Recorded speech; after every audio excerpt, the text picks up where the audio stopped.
menghakimi. Saudara dan saya tidak berhak menghakimi sama saudara kita, apalagi saudara seiman. Amin. Yang berhak menghakimi itu adalah Tuhan. Sejahat apapun yang dia lakukan, mau dia berzina, mau dia berdosa, mau dia pemabuk, jangan pernah kita menvonis dia, apalagi menghakimi. Karena Tuhan katakan, penghakiman itu adalah hak Tuhan. Barang siapa menghakimi, dia akan dihakimi. Satu ketika terjadi dalam diri kita, kita pasti akan dihakimi orang. Oh, kamu begini kan, gini. Ya kan? Jadi kita sama-sama orang berdosa. Kita sama-sama manusia berdosa. Apalagi saudara, kalau notabene-nya orang yang kita hakimi sama sekali tidak ada bukti, kita lihat kemudian kita hakimi. Itu bahaya, itu artinya kita menfitnah. Fitnah lebih kejam daripada membunuh. Itu kata firman Tuhan. Jadi banyak sekali gosip yang datang ke telinga saya, saudara. Tetapi saya tidak mau termakan dengan gosip sebelum saya melihat bukti. Ya. Ketika bukti itu ada, kita lihat dengan mata kepala kita sendiri. Saudara, tegurlah, firman Tuhan katakan. Tegurlah dia nyata-nyata daripada kasih yang tersembunyi. Ketika kita melihat orang telah melakukan kesalahan, seperti saudara drama yang dimainkan oleh Maria. Rabi, perempuan ini kedapatan telah berbuat zina.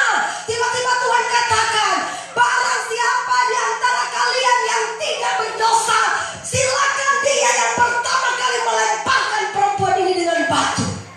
Ternyata sama-sama orang berdosa, jadi takut menghakimi. Itu yang diperankan. Sebenarnya kalau kita mengerti baik-baik drama itu, saudara, kita akan lihat, oh, penghakiman itu ternyata adalah hak Tuhan. Kita manusia tidak berhak menghakimi sesama. Kenapa, saudara? Saya suruh jemaat coba belajar melayani. Mau kita orang berdosa pun, saudara, ketika kita melayani, saudara, dalam roh kita ada rasa tertuduh. Pak Besa dulu orang berdosa atau orang suci? Saya dulu orang berdosa. Saya diskon pagi dua pagi. Tetapi karena kasih karunia Tuhan, Tuhan keluarkan saya dari sampah, dari yang jijik masuk ke dalam terang. Dia bentuk saya sampai saya menjadi seperti ini. Amin. Itu, saudara, ya.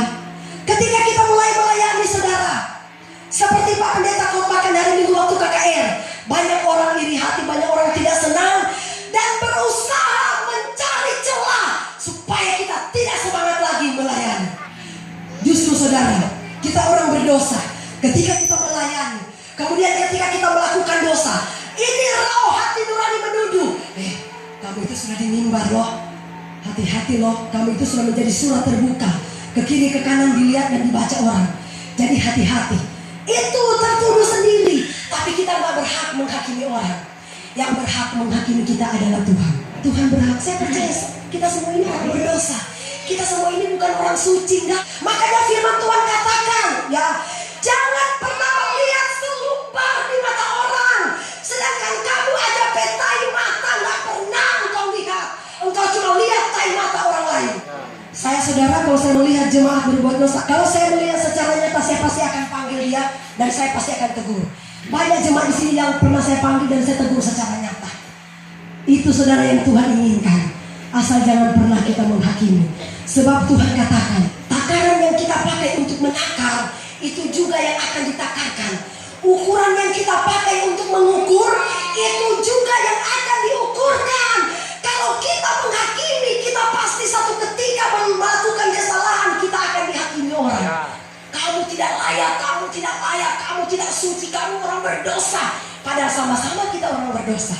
Dia bilang begini, perbuatan daging telah nyata. Satu, percabulan, ya. Percabulan itu artinya melakukan hubungan seks di luar nikah, belum diteguhkan dalam nikah kudus.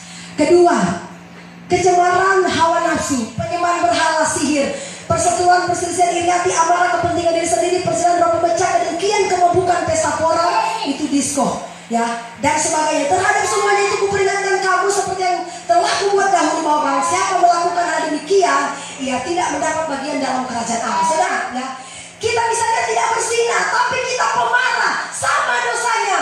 Kita mungkin tidak pemarah, tapi kita mencuri, sama dosanya. Kita mungkin tidak pemarah, tapi kita masih suka disko-disko, sama dosanya. Makanya Tuhan bilang,